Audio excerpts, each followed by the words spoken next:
we shall be talking about Das Auto. The phenom of the 1900s and a household regular till the 90s, the German representation of excellence in automobiles, curves and edges that had all of us 90s kids make it our instant fave to play with, the small, but only in size, not competition, Foxy. Quite recently, VW Motors have decided to stop production of this nostalgic car, and we're here to discuss why. Firstly, a brief history of the Foxy. July marked the end of an era for the Volkswagen Beetle, the little, quirky automobile that is certainly one of the most significant cars in automotive history. Although it had its beginnings in Nazi Germany, the automobile came to symbolize the counterculture of the 1960s and has been featured in several films. We remember it from the Indiana Jones movies. Having this car was a go-to for stereotypical German actors. Watching them sticking out and firing guns and yelling obscenities from the car's windows was nothing short of comical for us. Volkswagen has produced 3 generations of Beetle, with total sales of over 22.5 million. Beetles are the third most popular among passenger automobiles, behind the Volkswagen Golf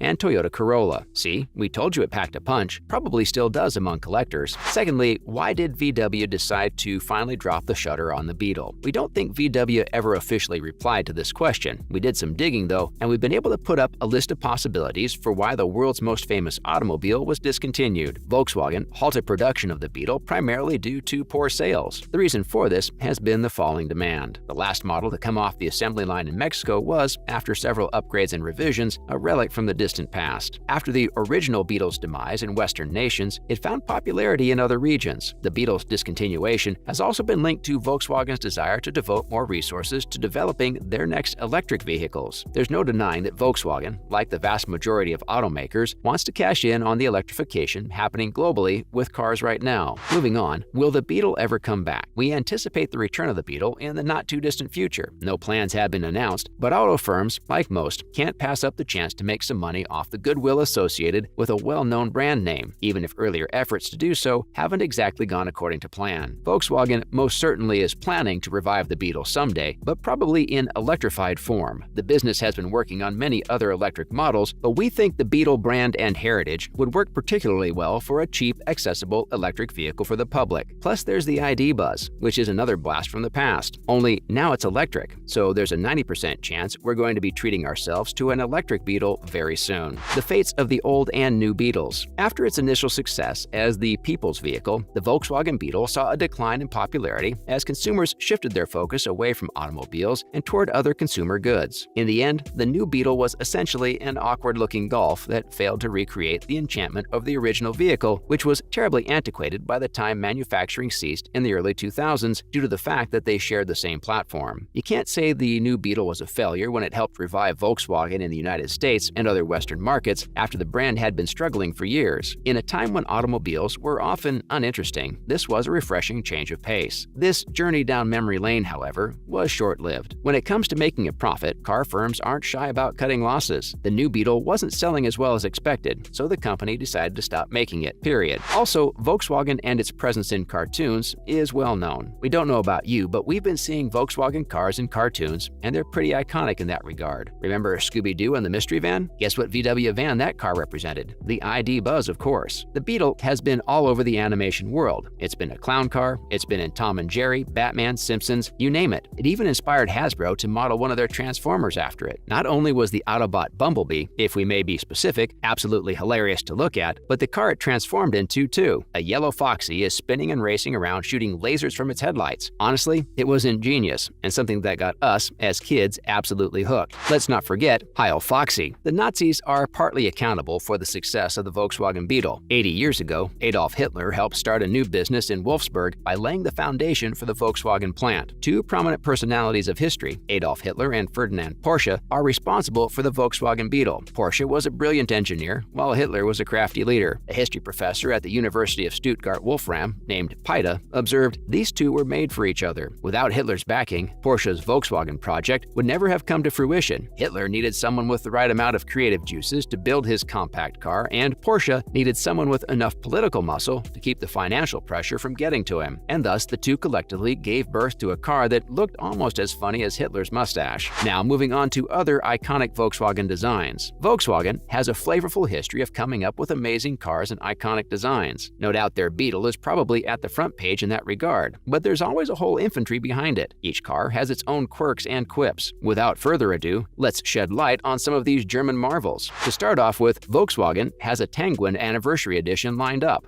To celebrate the first year of the Tanguin's availability in India, Volkswagen India has released a special anniversary version of the vehicle. This limited edition vehicle is available in 3 distinct hues: Rising Blue, Curcuma Yellow, and Wild Cherry Red. Volkswagen further says that its 152 outlets in India would stock this special model of the Tangun. This limited edition model is built around the basis of the Dynamic Line and Top Line packages. Tangun has a 1.0-liter TSI gasoline engine and a 6-speed manual transmission. Optional automatic transmission is available. Additionally, 11 custom-made components, including Hilux fog lights, body-colored door garnish, black C-pillar graphics, black roof foil, door edge guard, black ORVM caps, window visors, and aluminum pedals, are included in the Tangun Anniversary Edition. Ashish Gupta, brand director of Volkswagen Passenger Cars India, said during the unveiling of this limited edition Tangun that the vehicle hasn't only had a successful run in India, but has also made it into the international scene by placing in the top 3 on the World Car of the Year competition. Very spicy indeed. Next, ever wonder what a Lamborghini and Volkswagen mix would look like? It's reasonable to say that the VW Polo GTI has improved greatly over the years thanks to advancements in technology, power, safety, comfort, and design. The first branded GTI Polo was produced by Volkswagen in 1995. The latest model of the Polo GTI, released after 27 years, has a larger engine, resulting in increased power and torque, and also looks like a Lambo STO. A 2.0-liter turbocharged engine delivers 147 kilowatt and 320 newton-meter of torque in the new Polo GTI. The new Volkswagen Polo GTI